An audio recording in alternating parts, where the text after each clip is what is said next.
Uh, well, we will continue fighting for as long as we have enough supplies, because the only way for Ukraine to return our land back and to remove the invaders is stable military and financial supply, of course. And this is what we are getting, especially uh, members of NATO were talking about it during the recent summit.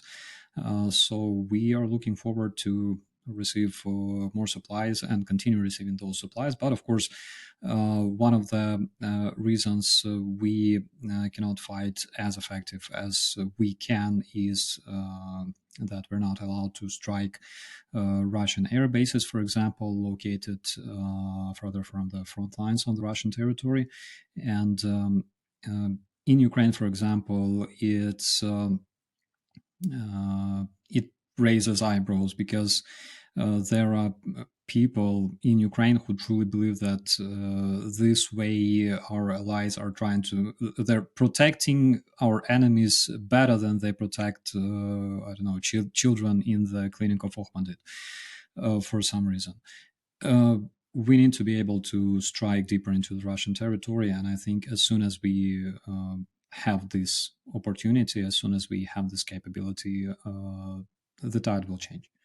And that is a point that President Zelensky, exactly that point, has made at the European Political Community Summit in the UK today. I'll ask you a bit more about that later. But what can you tell? He's also said that the Russian push towards Kharkiv has also been halted. Is that how you understand the situation? What is going on there with the Russian incursion there? I would say that this was obvious maybe already a month ago when Russian offensive towards Kharkiv collapsed. Currently, there's some serious battle in the area of Vovchansk. We know that Russians use a lot of their aviation, striking the area with gliding bombs. Uh, but other than that, they lost quite a lot of their personnel and their vehicles there. Of course, they can hire more personnel. They recruit approximately 30,000 men on a monthly basis. But again, we are talking about modern warfare, and modern warfare is impossible without machines. And this is something that Russians are struggling with at this point. What about the weather? I mean, it's very hot at the moment in Ukraine, isn't it? How is that affecting the battlefield? It's really, really hot, and especially on the front line, it's very hard. Uh, people don't fight wearing t-shirts in the real life.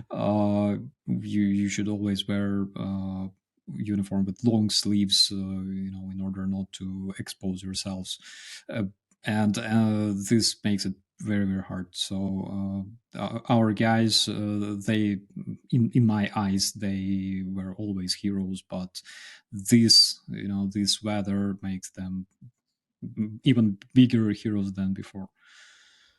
Members of the Ukrainian army have told of witnessing cases of captured, injured Russian soldiers along the front line being sent back to the front line with having suffered already debilitating injuries. Some horrific details have been reported. Have you heard those kind of stories at all? Not only I've heard those stories, but also there's plenty of footage from the front lines showing Russians self-annihilating. Basically, we're talking about wounded Russians that commit suicide because they understand that they will not be evacuated. They are left behind, and we can see more and more such videos every single day. Basically, monitoring channels in Telegram are full of those. They're very easy to find everywhere.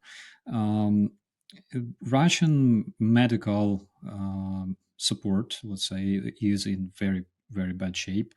And of course, Russian traditional agenda of using their soldiers as cannon fodder, again, it's very, very obvious and very well known for, I would say, centuries maybe.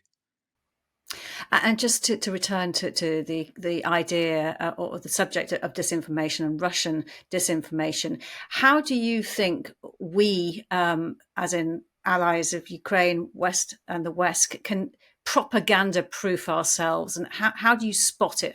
What do you have to do?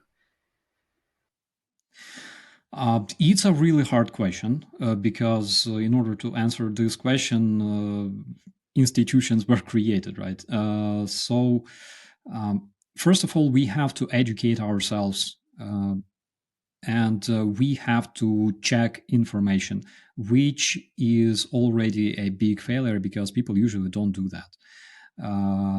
We are information consumers, we're not fact checkers, and it's up to us whether we want to change it or not. But generally, we have to check the sources where this information comes from. We have to understand also one very important thing. Of course, when people talk about, and it's basically people's opinion, right, that media on the West are lying and media on the East in Russia are lying. They must understand one very important thing. When Western media are speaking, right?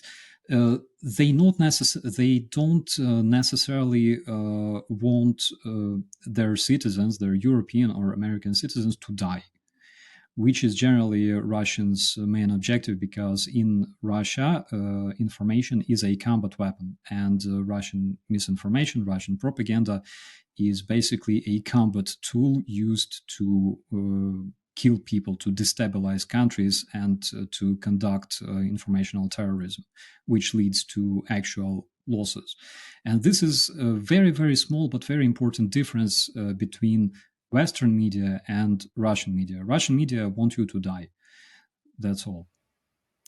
And in your work at the moment, what is occupying your mind? What are you most focused on? What are you most interested in? So first of all, we are interested in understanding how Russian propaganda works, how it is created, how it is implemented, because Russian departments in KGB, they created misinformation for the Western countries for decades. And there are different steps implemented by Russian informational specialists. Currently, of course, we're not only talking about FSB, we're talking about Russian external intelligence service. We're talking about numerous Russian communication strategic agencies that support Russian war against Ukraine and against the democratic West. We are interested in understanding how it works, in exposing this to the public, because this is one of the ways to destroy propaganda, to make sure that it stops bringing harm to people. It's basically exposing this and showing this to people, how it works.